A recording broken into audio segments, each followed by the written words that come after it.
Wrestling fans around the corner, around the world, I'm Dan Marati along with MJ in the house, otherwise known as that rocker Marty Jannetty. Can I take this off? I look a little bit like Bruce Valanche right now. I feel like a Skittles kid. All right, wrestling fans will be back with a brand new episode. Stand by.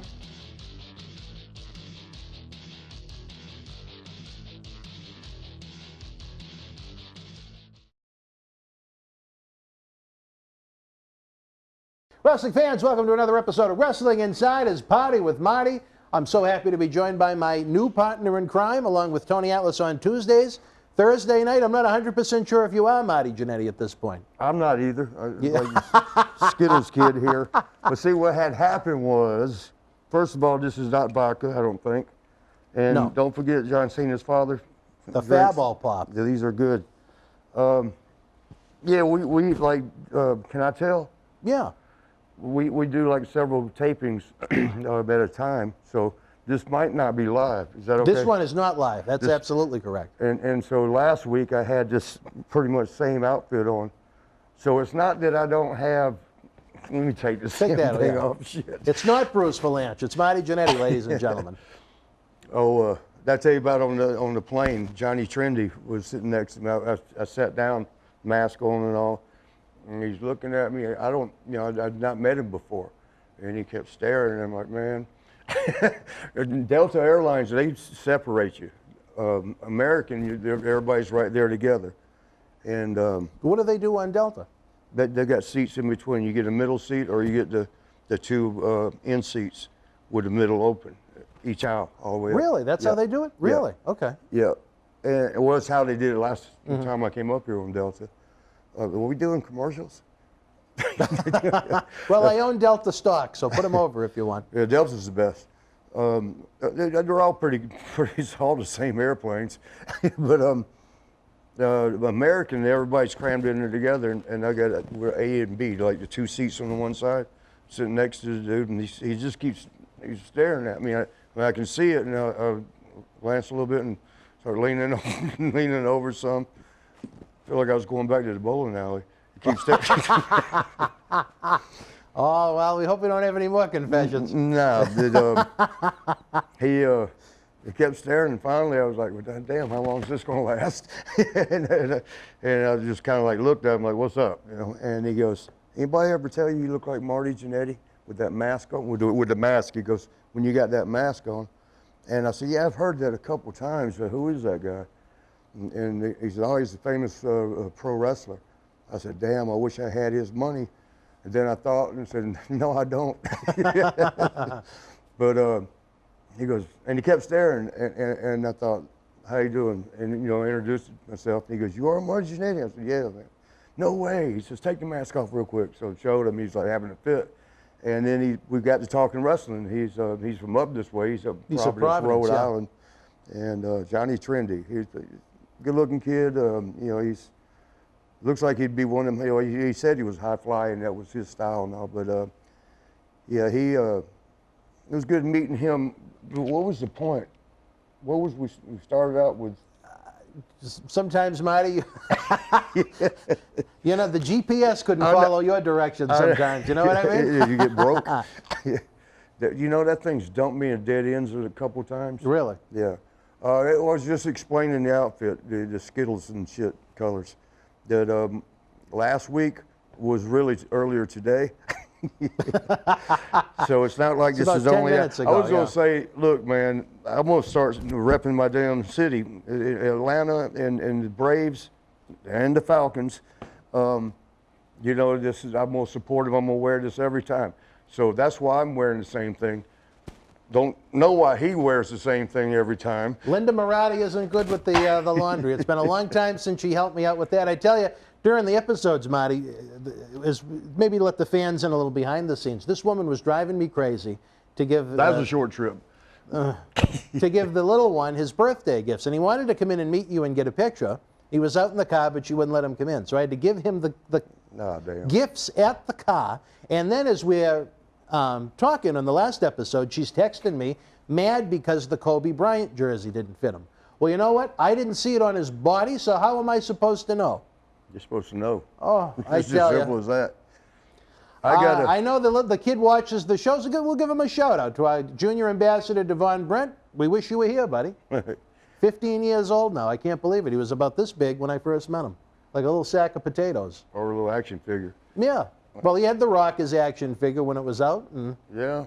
Well, God different bless story him. for a different time. You don't want to get down with one of these shows, but we have so much fun. Yeah. But she's a pain in the ass. And I'm eventually going to have to take this off. Yeah. I just wanted it to look like I wasn't wearing it. I only got one set of clothes. Now, as you mentioned in that story, a thought came to mind as I complain about Linda. With you... Linda McMahon? Linda Moratti. Linda Moratti, please. Linda McMahon. No, you know what? I'm not going to. No, I'm not going to say that. You was going to go somewhere you shouldn't anyway. Probably. I'm not going to do that. But as someone that has traveled as much as you, nowadays you're not on the road every day. But do you enjoy? How do you know that? Well, I don't. That's right. Do you enjoy interactions with people when you're on a plane? Would you rather be left alone? It was like with him, it was great because Yeah. we talked wrestling the whole while, and you know, with some of the girls, it's nice because I might end up meeting them later. If we're going to the same city. And the flight attendants. Yeah, they playing hardball lately. Really? Now, why are the flight attendants That's playing probably hardball? because I'm 90 years old now. Come on now.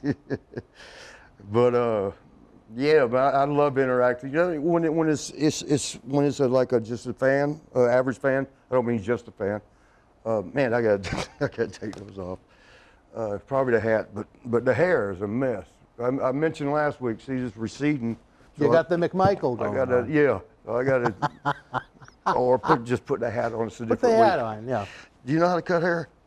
I know a lot of my good friends over at Noel Salon, 347 Oh, Pleasant yeah, Street, that's downtown right. Malden, Massachusetts.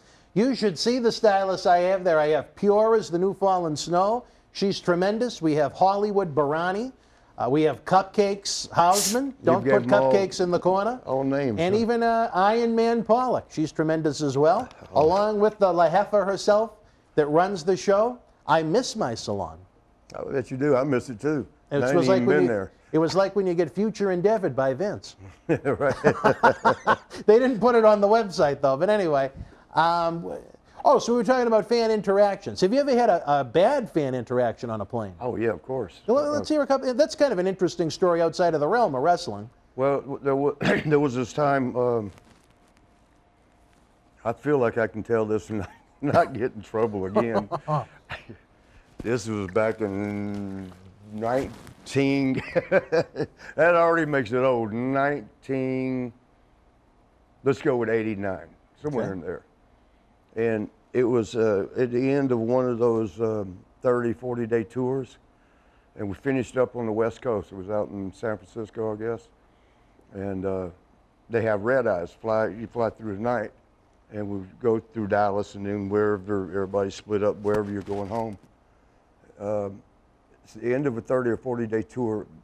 Everybody's dead ass tired. The red eye, we figured, well, good, we'll sleep through the flight. You know, kill two birds with one stone. Getting home and you get some sleep. But it was mostly the boys, probably 15 other people. And the rest was like, it was about 30 of us, the boys. All the boys on the flight. And these last three people that came on, actually it was 1, 2, 4 people, 3 guys and a girl. They come on, they were obviously been partying, they were raising hell, like, and you know, we're like, ah, shit. Me and Shawn in particular, like, ah, shit, we got to keep partying now. and I was like, looking at him, we were just like, just go to sleep. Let's go to sleep. No, were these wrestling fans or just regular people? At this point, all we knew was these loud ass. You could tell, you know, college kids. Yeah. And you know, raising hell. And then at that point, me and Shawn, at least I was, I'm pretty sure I knew what he was thinking too. We were like, shit, you know, we're gonna party with him. You know, so it was like, fuck. But then they started being rude a little bit. Oh, really? Yeah, they recognized the wrestlers. They recognized Sergeant Slaughter was on there. And they were like, look, we're on the flight with G.I. Joe.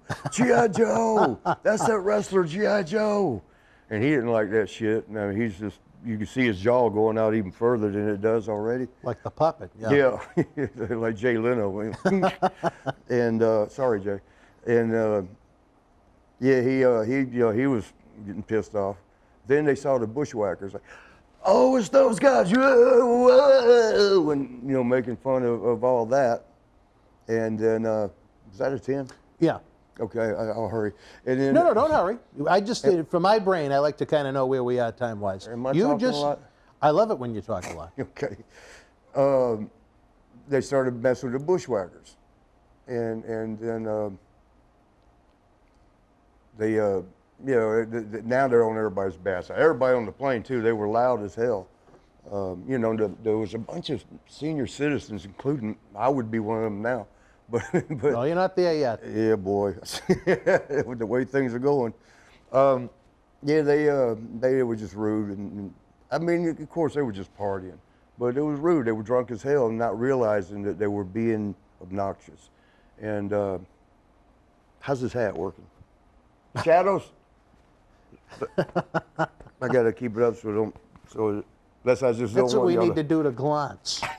Oh, man, you leave him alone. Well, the fans of the Tony Atlas version of our show, they get a big kick out of Glance up on Tony's porch. Do they? You never know what to expect with Glance, literally, as we found out today. But What's that other word you call him? a nice guy. Okay. That's not a word, that's a phrase. That's a phrase, well. But nice. anyway, so the kids, they're raising hell. And they sit on the plane, and now they've turned it from me and Shawn wanting to party with them to... They're turning heel. Yeah. and so we sit in our planes, our seats, whatever, and after takeoff, they're wanting to order more drinks, which they did, and they were obviously came on drunk. That was real obvious. And but they got served anyway, which you're, at least with me, if I just stutter a word wrong, now you can't have nothing else to drink on the planes, So I was a little amazed at that. But this was back in GHB days, and what GHB is, it's a powder, or you can get it in liquid, or you could back then in liquid form. But what it is, you mix it up with water, and it's probably Heenan used to call it his favorite cocktail.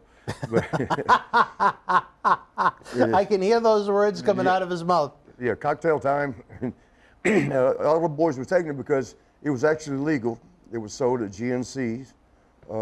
They found out that it was originally used to help induce sleep, and you take a big scoop of it, you will go to sleep. But as they were testing it, they found out it helped burn calories too. What it does, it raises the body temperature like about a half a degree or 1 degree, sort of like what Stackers does. So it became a health product. GNC's, gyms, and you could buy it everywhere. Gold's Gyms would have it right there. And but it was to all the athletes. We all were very aware of what GHB is, what it does, what it does is when you take a little scoop of it, that's all you really want. You feel like you just drank a 12-pack. I mean, you get like buzzy. Wow, really? Yeah, and all it is mix it with the water, and it lasts about a half hour. Well, for some people, it lasts about an hour and a half, and then you're back. You're completely normal. It's not like you actually did get drunk, and now you're gonna be fucked up for the rest of the night. But like I say, outside the athletic world, not many people knew what the hell GHB is. What was it called? Gamma hydroxybutyrate. Oh, anyway, sorry, I drifted. These kids are like, so Shawn and I are like, you got the GHB? And we did it correctly. We didn't do it in any kind of way where y'all need to call the police to me again. Maybe me too, I don't know. Yeah. So we, after the plane's taken off, we walk right up where they're at. The guys, the girl, one guy, and I think two other guys over here, they're all together though. But we walk right where they're at, and stop in the aisle, and we're playing the role now. Like, Shawn, you ready, buddy? You ready to party? And he'll, yeah, let's do it. And they're looking, and we take a cup of water and put a little scoop. It's white powdery. I don't think it really fizzled, but you know, it's just white powder, and you stick it and stir it up, and drink it. And you know, boom, he did one. I mean, we actually did it. You know, and I did one, and then they're like, hey, what is that? And we're like, oh, this is some party stuff. Y'all don't want to mess with this. This is strong. This is good stuff. And they're like, oh man, we're from the fraternity. We do anything. And we're like, nah, y'all don't want to mess with this. and the more, you know, we said no, the more they're like, yeah, we do. And so we were generous enough to let them have some of ours. And I don't want to say Shawn, but somebody, one scoop is all you need. No matter how much you can drink or smoke or snort or whatever. One scoop of this is all you need. And Shawn takes and dumps a couple scoops in. Got to be careful because people would have OD'd on it. That's why they finally took it off the market. All the little scrawny ass damn hippie ass kids down in Tampa were ODing on it. And so they just snatched it off the market. So passed out the drinks, you know, everybody had a drink and wham, wham, wham. It takes about 7 to 10 minutes. And you actually have a time. Yeah, well, yeah. I did. Yeah, because I'll be doing like this. All right, it's only 5 minutes, a couple more minutes. But yeah, so the guys after about 5 minutes, and the way you feel it coming on, I mean, you know, when you're drinking, you don't feel it coming on. When you smoke weed, you don't really feel it coming on. When you're snorting, you kind of do. I don't know why I would know this stuff. But but then with this, you feel it. You start getting a little, the eyes start like, hey, what's going on? And then you're full like, God damn, life is great. But 5 minutes in, the one dude sitting there goes, man, this ain't shit. And Shawn's like, let me give him some more. I said, no. and I was like, it takes a couple more minutes. Just if you need some more in about 2 more minutes, 3 more minutes, we'll give you some more. We'll help you out. Yeah. And so he, you know, a couple of minutes go by and he goes, uh-oh, I feel something. And then he looked at the girl, there's a beautiful girl, long blonde hair. She had a spaghetti strap top with, you know, big boobs. Beautiful girl. And he looked over at her and he goes, are you feeling this? And she goes, I'm feeling something. And then the other 2 guys over, like I said, they'll put you to sleep if it's too much for you. The one guy's already passing out, and the other guy had to run to the bathroom because it'll make you shit. So, oh, really? Yeah, I didn't mean to say that crudely. It'll make you poo-poo. Yeah. And there's no language barrier on this show. Yeah, but I don't want to do that to people. All right. So now everything's in place. The word got out amongst the boys up and down the plane. The Rockers, damn, I'm in trouble again. The Rockers gave them some GHB, the college kids some GHB. So now they're you know, knowing what it. Let's see how they respond. They want to see the finish, quote unquote. Yeah, so they're coming back out of first class. We were in the back. I was back there with Brooklyn Brawler and shit. No, I'm just playing. But I think Earl Hebner, one of the Hebner, yeah, it was Earl, because he always cut up more than Dave did. You know, they were twins, the referees. Yeah. Great guys, man, I love them. Earl comes back and he's laughing from like 3 rows up, and he's looking over at the girl, and so I'm looking, and she's now leaned up against the window, the wall, and the throw up's coming out, and it'll make you throw up too if it's too much for you. There's a big scoop. Yeah. We're not talking about Raisin Bran either. We're talking GHB. I was running down the wall too, and he was like, ew. And old Hebner saw that, and he ran back. I mean, she was like asleep doing it, throwing up and down the wall. So he runs back up front to get something. The one tall dude that was the first one that felt a little something, he's gone back to, I don't know where he disappeared to, but so now Hebner comes up, he's got a pair of scissors, And the girl, like I said, she had Oh, no. she had a spaghetti top. I shouldn't be telling this. This might be another damn federal offense. It's just a story. So clip, and her big old booth popped right out. Now we're flying down the plane. Flying down the plane. Flying in the plane, and you know, here she is, passed out, looking, trying to look down. Oh, Warrior come back. Ultimate Warrior comes back there. God rest his soul. He comes back. He goes, "What are y'all doing?" And he's behind her, and he reaches up, twisting the shit out of her nipples. I mean, like.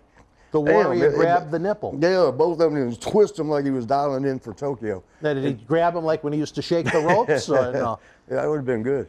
But yeah, and she's like, and then she goes like this, and it was 2 mounds of throw up. You couldn't even see her flesh, all over here, all over there, and then we heard Warrior's now gone to the back of the plane, where the guy that went to the bathroom has passed out on the toilet and left the door open. And you just see feet. All you see is feet sticking out the door. Like the house in the Wizard of Oz. Warrior's back there, and you could hear this faint zzz. Like, what the fuck? And you can see just his arm, like, you know, doing like this. Whose arm is this you're talking about? Warrior's arm, okay. He's back there, and now here. While the girl was getting all pinched up, no, G.I. Joe, who was pissed about that, he sees him and he bows up like when the stewardess are coming, like blocking the view. Everybody was contributing their part, and then Warrior's back there doing something. We're like, what the hell is he doing back there? What's that sound? And then the stewardess sees him, and she's going back there like, oh shit. You know, she's going in trouble. So this is the first time a flight attendant noticed anything was going on. Yeah. Is this GHB festival on the Red Eye continued? Yeah. And she goes back there, and she sees the feet sticking out, and the guy was like this, and he threw up, in his underwear and his pants right there. He's like this, passed out, and Warrior's like this, rubbing or doing something, and then when she gets back there, what's going on? He puts his hands on back to the neck and says, "I'm a doctor, I'll take care of it." Well, he was a chiropractor, right? So there you go. He could get away with that statement. And he did it so smooth. They rubbed him back. "I'll take care of it." And she said, "Okay," and you know, the big ass Warriors, "I'll take care of it." She turned and walked away. So then he goes up the aisle giggling, and then and we were like, "The fuck did he do?" We go back there. And the guy looked like he had a reverse Road Warrior haircut. He had zipped. Who cut the hair? The Warrior. That's what he was doing. That's what he had the buzzer kind. Yeah. He just zipped him up the middle and zipped him off to the side. And so the guy's now he's got throw up and hair all in his underwear and pants. And he's passed out on the thing. I'm sitting there. We're all dying laughing. Like what are we gonna do about this? We can't just leave him like this. And I told him to shut the door. That's what you do. And then we hear zzz, zzz, zzz, like, where's Warrior at? He's over there by the girl. Oh no, he didn't cut the girl's hair, did he? She came in looking like very pretty, like a Tara Reid sort of looking. And then when Warrior was through, she looked like Sinead O'Connor. Oh, there was like a strange hair sticking over here. And the flight attendants didn't notice hair all over the place. On in the middle of this plane? No, I'll get to that. Okay. We got, what, 3 minutes, 2 minutes? Okay, and then, and again, then you hear zzz, zzz, you know, and Warrior's over there. Well, the one guy had passed out across 3 seats. He's laying all down, and he's got the Road Warrior haircut now. No, that's the one in the bathroom. Oh, this is another. Okay. This is another one of the dudes, and he's laying like this on the seats. That's the only hair he had. He looked like a reverse Boris Zukov. He had just hair shooting up here. All the rest of it was gone. Oh God! and then the one tall dude, the first one that wouldn't, you know, he goes up and, hey, whatever her name was, turns the light on. He goes, "How do you feel?" "Oh my God." "Oh my God, this ain't good." This ain't good. He's looking for his other guys like to tell them. He goes over to the Boris Zukov. He goes, "Boris," or whatever his name was. He goes, hey, wake up. And he turns the light. And he goes, oh, my God. He's ashamed. And then he like looks for the other guy, and he sees his feet sticking out. And he goes back there and goes, oh, my God. and he comes up to me. He goes, man, you got to help me. I don't know what's going on around here. I don't know. And I'm like, all right, well, calm down, calm down. He goes, you're my friend. You're my friend. He goes, what's your name? I said, Steve Lombardi. Did you really? Yes. I got him back for the rats. Yeah, so you know, he was telling the stewardess, and Stewart was a dude up there, Steve Lombardi, Steve, he can help us. He's on our side. He's helping us. He's not with the wrestlers, Corona. And so the steward dude, he takes me aside. He goes, Steve, I'm trying not to laugh. He goes, you were back here. You saw what happened. I said, no. No, who's asking you this at this point? The steward guy. Okay. And I was like, man, you see nothing? He goes, look, man, all the wrestlers from up front, I know y'all all together, all the wrestlers, Warrior came back there. Macho Man's up there asleep the whole time. He didn't come back yet. And there's a reason I say that. But he was like, you know, telling me he knew the wrestlers had something to do with it. He goes, no, they said you're helping them. We need to know what happened. I said, here's the only thing I know. They came on the plane very drunk, and you guys served them alcohol. And then he kind of like, It was a male stewardess? yeah. Okay. Yeah, he went and told the girls stewardess, but he was like, if you don't say nothing about that, we won't say nothing about the wrestlers. So it was a peace treaty. So Steve Lombardi got him out. 30,000 feet. Yeah, Steve Lombardi got him out of that one. But then when we landed, and all the older people on the plane, they were going and asking them, and they were like, we didn't see nothing. But they did. They thought it was the greatest flight in the world. Yeah, because they were mad at the kids too. You know, we're raising hell and say, ain't nobody sleeping on this plane. We're partying. You know, they got mad about that. So they were hooping and hollering about it, all of it happening. But what was the funniest part was when we landed in Dallas. Now, Randy's hearing all the shit, you know, because everything had to be straightened out now. But you know, when everybody gets off the plane in Dallas, Randy's like, brother, I want to see what happened. I'm going to wait right here. So we stood outside the door and a few of the other guys. And then, you know, people walking by recognized a couple like Randy and the Warrior. And it gets to be a horseshoe around where the gate where they pull them come out. Mm-hmm. Police went down in there. Damn, I keep spitting. They went down in there with wheelchairs. And then they bring them back out one at a time. Haircuts funny, and the crowds were like laughing when they'd bring them out because they're like kind of waking up when they got these zip haircuts. And, oh, Randy's brother, he would laugh. He'd be elbow me, brother. And then the last one, they brought that girl out, and it was pitiful because they had to wrap her because you know she's hanging out up here. And I mean, pretty much Sinead O'Connor, except for a couple of strays that Warrior missed. And I think they all went to jail. They went to jail? Oh yeah, but that's like a federal thing. What? Well, destruction in the plane. There was hair and throw up and shit all over the place. So they wound up going to jail? Yeah. Oh my God. Imagine that, you get shaved up and now you got to explain this to your fraternity. You got drugged? You got a haircut? No, it wasn't drugged. It wasn't Another drugged. one had their top cut off, their breasts were molested, and they wound up going to jail. I just saw, I mean, I don't make the news, I just report it. What happened when the girl that had her top cut off? What happened? Did they cover her up with a blanket? Yeah, they had like a little sheet thing, one of the warm-up things around her. That's why it was funny they had that around her. Nobody knew why but us, because her tops. and like I said, it looked like Sinead O'Connor. And they all came out in wheelchairs? Yeah. And what did they do with them? We took off against our next. I had to get in my next flight. That was like the end of that story. Well, geez, you know, who would have thought a simple question about fan interactions on an airplane would lead to that story? Only here on Thursday night's Wrestling Insiders Party with Marty. Remember this, GHB was a legal substance. I don't know what the hell you call it. It wasn't a drug. It wasn't classified as a drug. It was over the counter, like you said, at those supplement stores. Yeah. And we told them, I mean, what more can you say? Y'all don't want none of this. And they insisted. So they wanted to party with Mike? The only thing was my partner maybe didn't know the right amount to give them. It's a little too much. Maybe. I mean, Just a then smidge. again, everybody's different. Just a smidge. And I was working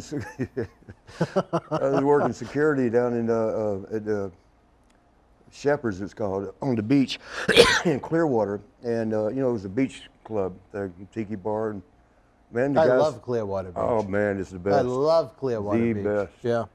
But, I mean, I'm working security, and they'd come running and get me. Like, you're familiar with this stuff. We got one over here throwing up no OD, and he's got it came in a little plastic white bottle that had GHB, and it stood for gamma hydroxybutyrate, which was written right on the bottle. And it was, everybody knew you could get it at GNC. But, people were taking too much of it. It's sort of like those kids, they waited 5 minutes, and see, normally, kids will say, I ain't working, taking another one, and so they were passing out. And hell, I had to get one guy out of drowning in the water because I don't care if they know I'm talking about them or not now.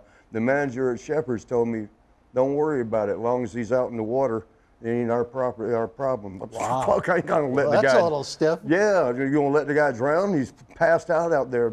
So I pulled him out of the water. Then he told me, don't pull him on our property. Go right over there, like it was the next hotel thing.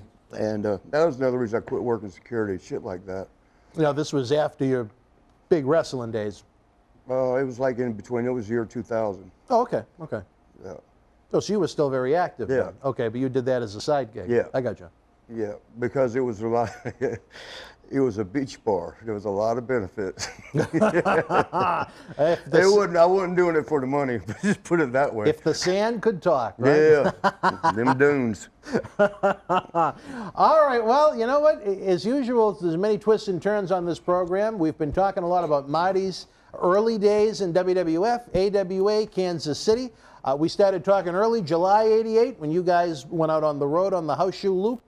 There were a lot of newcomers at that time. We talked about a few of them. One we didn't get to yet was a man I think is a class gentleman. I like him an awful lot. Terry Taylor, who came in as Terry Taylor and certainly morphed into something else. Yeah, I like it. It was overnight, too. Did you know Terry before WWF? Yeah. You did? Okay. Yeah, we knew him. Me and Shawn knew him from Tennessee. What the hell was that called?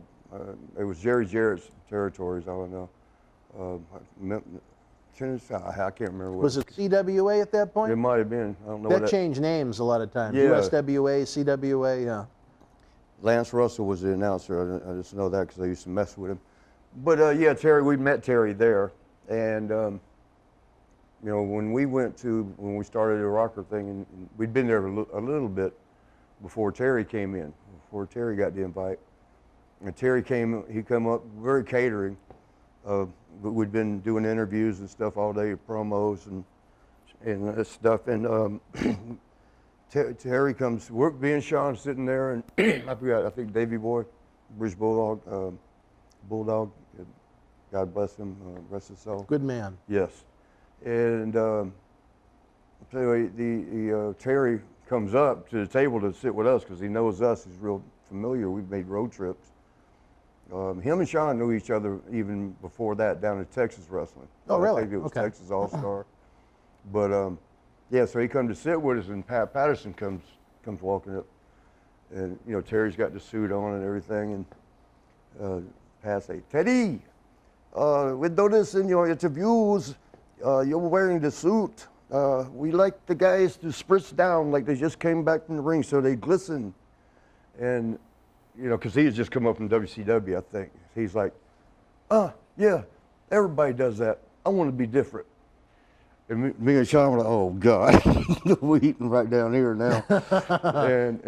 and Pat just was like, okay. And he walked off, right?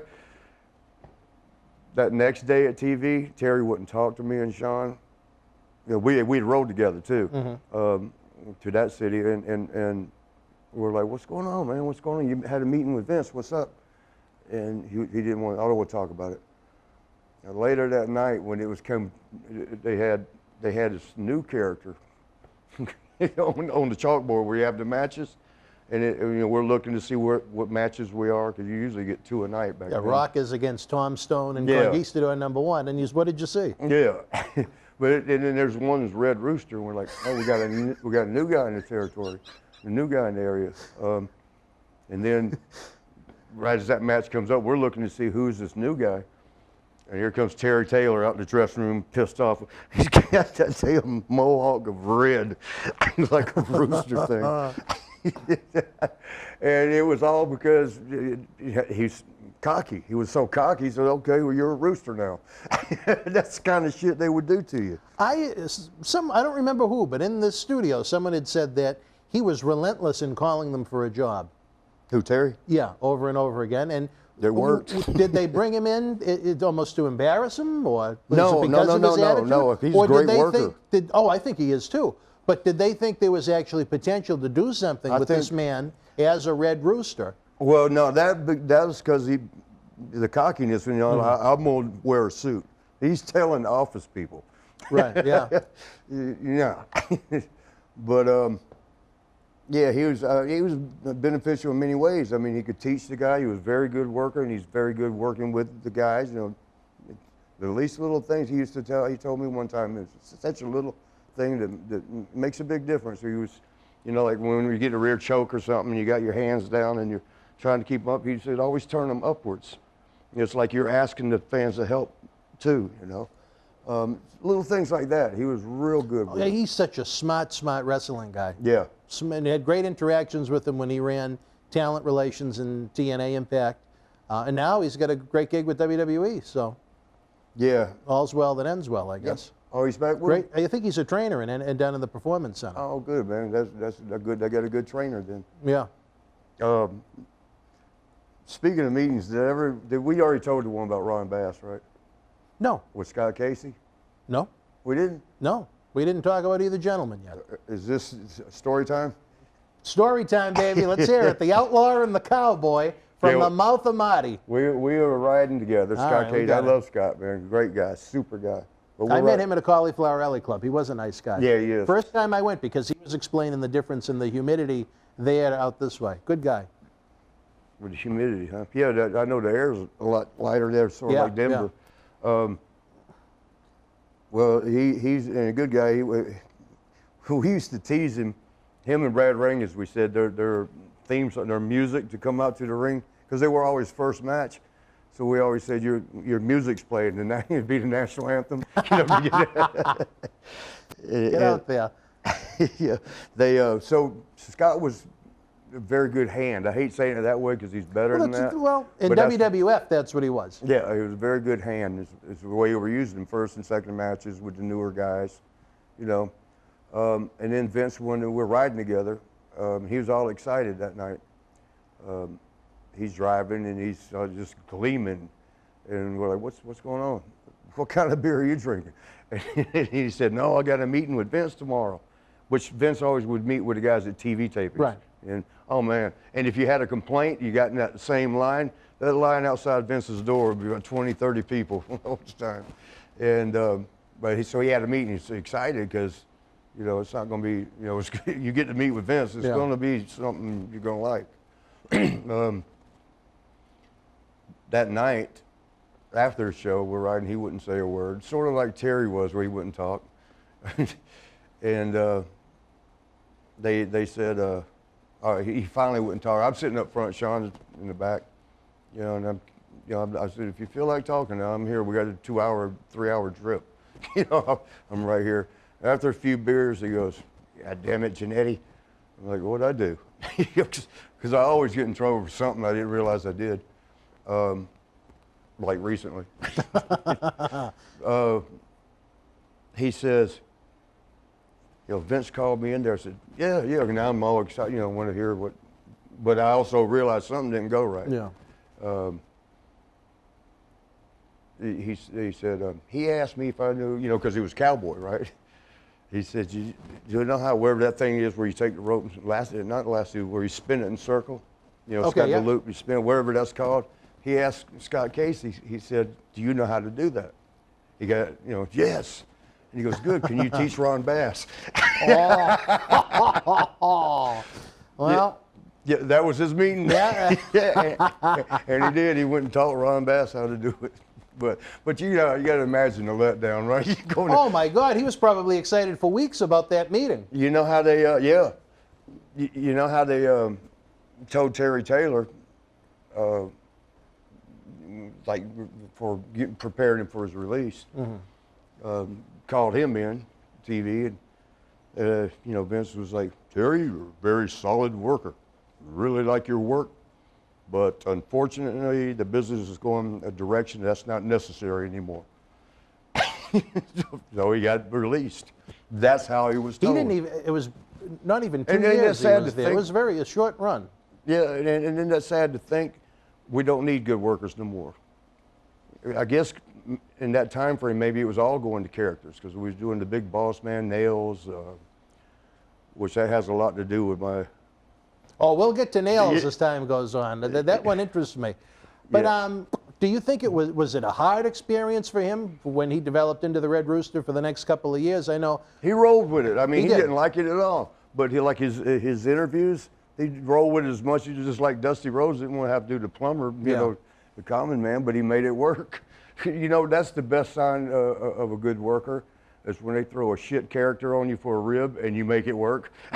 But do you think the Rooster ever really worked? We're talking about it right now, so it's stuck in people's minds. It just stayed solid, solid work. Like I hate saying that, a good hand, but you know, it's where it stayed. You know, with the Rooster, it didn't decline, it didn't ascend, but what? It was just an undercard type. Yeah, he got up to mid card at one point, but he did. He was interviews. He was like, "Hey, folks, I'm really excited today." You know, he would come up with you know, he tried to roll with it. I mean, God bless him for that. You know, a lot of guys would say, "Fuck you." But you know, Tatanka, he had to do the Indian with the red hair down the middle. Yeah, yeah. And he was just, you know, he hell with it. You know, he'd cover his head with a hat all the time or a bandana. Not bandana He didn't as like much the red as hat. hair? Well, no, when you go on the airplane, Oh, yeah. and you got business people looking up near you, walking there with a, but Terry didn't give a shit. I mean, I think his would wash out anyway, but when it wouldn't, he just, no hat, no nothing, just, I'm doing He this. was the Rooster. Yeah. Well, that's too bad. I mean, as you just noted, there was a lot of potential for someone like him that was so solid to work with a variety of opponents, but at that time when he came in '88, it was, I don't want to say cartoonish, but there was more character oriented. Yeah, it was. Yeah. I mean, and that was kind of a cool thing, I think. I you know, I often wonder, what would a character right now, with everybody's shooters, you know? Yeah. What would it be like to throw a character in there now? You know, I mean, would it just be farted on, or give it time and see if it was like, hey, you know, that's kind of cool. This guy is making this work, whatever the hell it is. Yeah. Well, as they say, what's old is new again. So, you know, at Yeah. some point, maybe the business will transition back.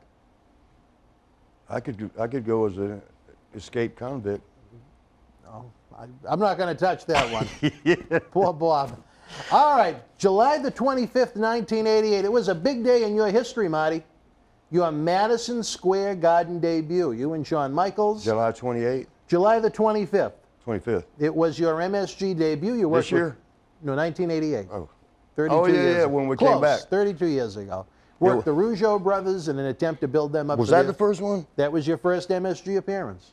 They were good, man. Gosh, I love working with them. Jacques. Jacques used to get so mad because I'd say his name like that.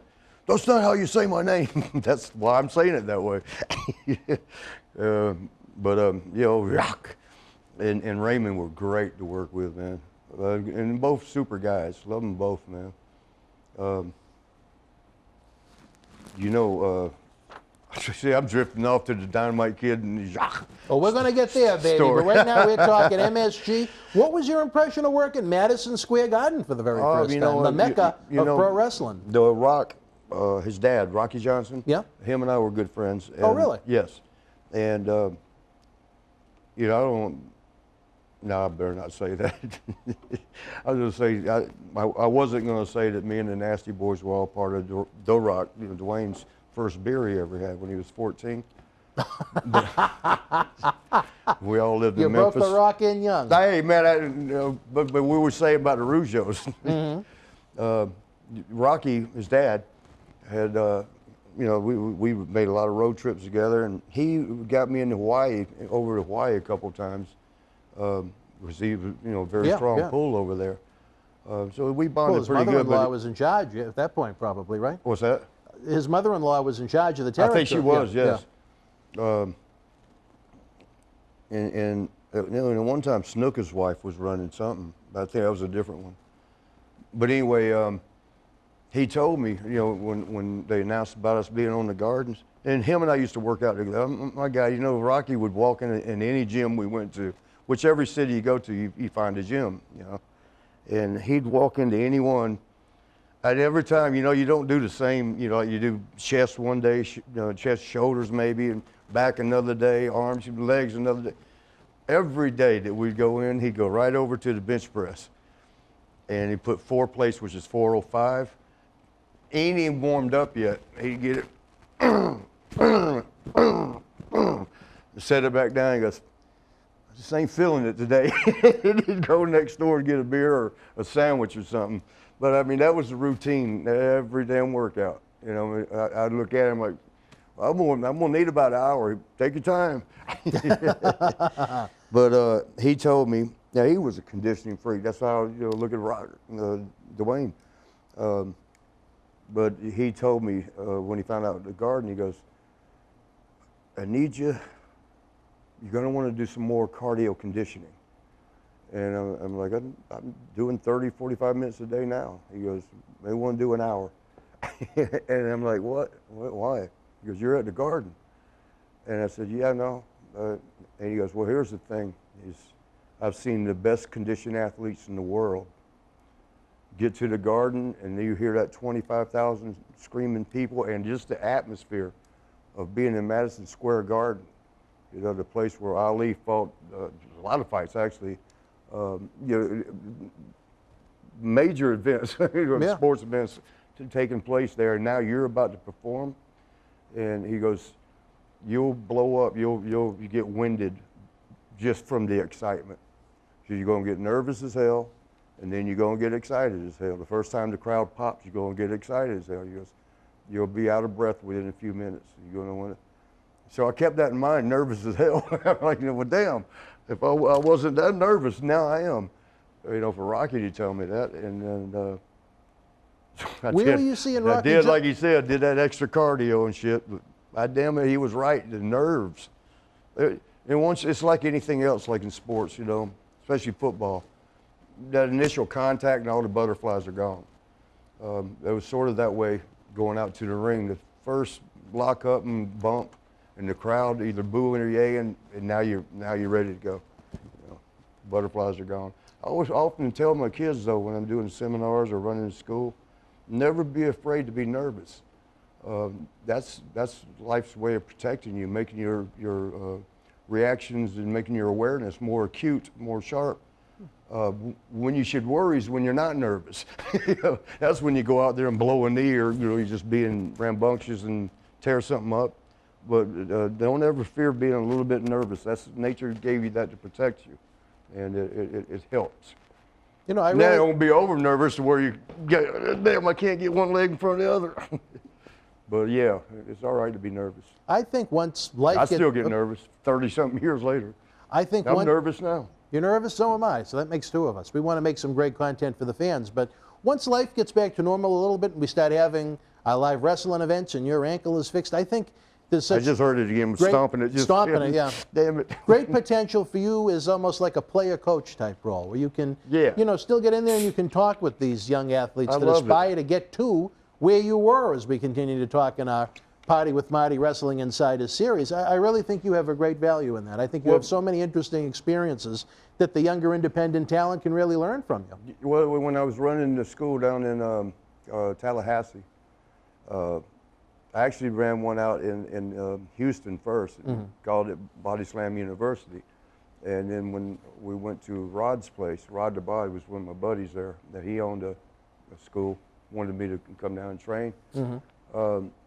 it was the second round with all these new kids and stuff. And I found, you know, and at that time, this was 15 years ago, I still could bounce around pretty good. You know, the ankles, if I get these fixed, I can still go. But yeah, the kids, I noticed that when I would teach them some things, you know, I get thrills in the ring, making 15,000, 20,000 people scream and holler and cheer. I get that, you know, the thrill. I work my ass off to get that. You know, because it's a thrill, it's a high. I don't have to drink vodka. This ain't vodka though. I don't have to drink vodka. I don't have to snort a line of something or smoke anything or take any pills. It's just a natural ass high. It's one time. Now I know I'm drifting. When it was called the Philadelphia Spectrum. If I ever repeat stories, just let me know because I got CTE bad. Okay. And it makes a lot of bad things come out of my brain. You know what CTE is, right? Yeah. Too many concussions over the years. But Spectrum, Philadelphia Spectrum, and the Rockers, you know, we'd gotten over pretty good. I'd say at that time it held 16, 17,000 people. It was a big venue. Yeah, and we went out there and we did the first spot we did, might have been with the Rougeos too. We cleared the ring, like bang, bang, bang, bang, boom, and then they scoot, and then they fire up. The crowd, the pop from that 17,000 people was electric. I mean, Shawn and I were looking at each other like, you feel that? Because you could, you know, you take a 9-volt battery and stick it on your tongue, that vibration thing. I've never done that. You're missing out. You got to try. It's free too. I mean, well, you got to buy a battery. Now, what happens when you lick a 9-volt battery? Ask Eat Nanny. Well, she doesn't need batteries where that tongue has been, but yeah, it feels like you get that tingle through your entire body that you get on your tongue. You know you've ate a battery before. I've never done it. Yeah, it's a tingle, and me and Shawn are looking at each other like, because that was the first time that we'd gotten that kind of reaction. I mean, they roar in Philadelphia. They roar, and I mean we're looking at each other like, this is pretty cool. And from that moment on, I always worked for that feeling. Because it gives you energy. It pulled me and Shawn through a match in Denver one time against each other. We'll get to that later on, I guess. But then at the end of the match was a finish where Hogan had to come run out and make a save. I think it was Rouge. Who was with Rouge? Oh, Jimmy Hart. Jimmy Hart, yep. Jimmy Hart was out there hitting people with the megaphone thing. Here comes Hulk Hogan to the ring to make the save. That little vibration thing we felt when Hulk come out there, oh my God, I don't know how the roof stayed on. And we're looking at each other now and our hair is actually, it's vibrating so much. There's so much energy. Our hair is like when you get chill bumps, you know, how the hair stands. It's like, holy shit, we got a ways to go yet. We thought that was cool, what we just did. Hogan come out here and man, talk about the place coming unglued, just the electricity you feel. That's why, you know, in sports it's true, there is home field advantage because you feel that energy. Because it's all focused in the arena, it's all around you and all the energy's focused inward. You're going to get it, you're going to feel it, and it's going to help you get through. Like I said, it helped me and Shawn finish. We had a 20-minute match, it was 15 in, and we jump-started at the beginning and never slowed down. McNichols Arena probably held 14,000 maybe. Yeah, that was the home of the Nuggets, yeah. It's a big arena too. Yeah, and they were all on their feet from the beginning because we jump start, but we never slowed down. 15 minutes later, we'd always heard about the thin air, you know, in Denver. Yeah. In Mile High City. Mile High City, yep. And but we'd always just laughed it off. Like, I don't feel nothing, except for that day. That day we were like looking at each other from across the ring. We're both. And we were always in pretty good condition because we had to be that way. We were the little guys in the territory or the company, and you know we had to be in better shape because we had to zing, zing, zing, zing, zing the whole time. And but we're looking across at each other. We're both. I was glad to see him puffing, and he was glad to see me puffing. But we was like, we still got about 5 minutes worth of stuff to go. You know, we're not done yet. And it was like I think the crowd caught on. They saw that Because there's moments you just can't describe, and that's something I try to tell my kids too. When you're locked in a moment, things happen that you don't even know how they happened, where they came from. Sort of like that story we told. They're a bad story. I'm now a murderer, but anyway. Not at all, in my opinion. But so yeah, and the crowd caught it too. I mean, because it's something it's hard to really teach at a school. So everything becomes one. There is no the wrestlers or the fans. There is no Marty, no Shawn, and the referee. It's all one. It's all one unit, glued together. I think they picked up on me and Shawn staring across at each other. Did I get a call yet? I'm trying to kayfabe that. We're getting some interesting intel. I woke up a little late. Is that the guy you called the It's Z-boy? my buddy Glantz. I don't know. I don't know, Marty. Marty, I tell you, it's like one of those cartoons. The steam is going to be coming out of my... Take it easy on him, man. He's all a good man. He's a very creative man. He's a smart guy. He's done a lot of creative things down here at the studio. I just can't explain the past few days, but no hate. He's a good... He might be afraid of me. No, he loved you. Yeah, but he thought he might think I'm a murderer. Well, you know, he is kind of a small guy. I'll tell you what. I think I already told you. I don't know if I told you or not.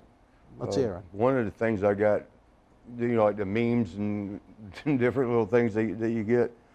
There was one that somebody sent me, and it shows me like when I ran in the ring to get Shawn that time.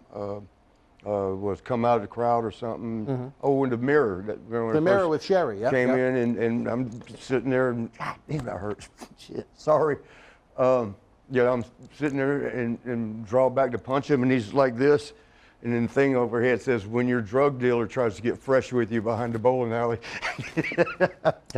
Well, we got some creative people online, I guess. All right, wrestling fans, I got the cue from the back, unfortunately. But the fans got us through that in Denver, just to throw that up. They felt that we needed the help, and they pumped you up? Gave a roar, and they got us through the last 5 minutes. When you have a crowd that big, they can give you the energy. Yeah, they can. All right, wrestling fans, we continue our journey with Marty Jannetty here every Thursday night. Wrestling Inside His Party with Marty. Don't forget, we have so many... We're done. For this episode, we're wrapping up, brother. What are we going to do now? We're going to talk more next week. You lost my train of thought. So many great ways you can interact with us. We've got the great WWE T-shirt bundles going on for the same price as you can get the shirt on WWEshop.com. We'll give you the shirt. We'll give you a shout-out from Mr. USA Tony Atlas on his program Tuesday nights at 9. You get one of these great wrestling cups, and you get a Legends autograph photo, all for the regular price you'd pay from WWE. And the best part is you help keep wrestling legends like Marty, Tony, Brutus, Beefcake, all these greats working, and during very tough times. Again, it's been 6 months since these guys have had regular work and counting. There's no end in sight. And now I can afford to buy glasses like this. Now we can afford to buy glasses thanks to you, guy. If you're watching the premiere on Thursdays at 9, that gray super chat button is open. You can help us any way you like with that, like our good friend Slick Rick, like Maria, like Stoney, and so many other great fans that keep us going. Stoney. Sonny got in trouble again. She's always in trouble. What else is new? It's like saying the sky is blue. Nice woman, but... Yeah, all right. Well, for my partner, She whipped the shit out of Damien one night, though. I had to pull her off of her. I heard about that. I didn't know you were involved, though. She had him deep, what do you call it, rear naked choke. Really? Was she naked? She had clothes on. She had clothes on, all right. But I had to peel her arm off. Damien his eyes were starting to bug out. And I'm like, damn, Sonny, stop, you're going to kill him. She was stiff. But he never put his hands on her, he never even made a motion. Well, he was smart. He was smart. All right, wrestling fans, we enjoyed having you with us this week. Give us some feedback in the comment section below. Give the video a big thumbs up and share it with your friends. And, of course, subscribe. It's free. Never miss an episode. We'll see you soon. And hook me up on my, what is it called? Be well. Facebook. Facebook. Check out Marty on Facebook. We're going to put the link below on that, too. See you next time. I'll respond later because I got me blocked.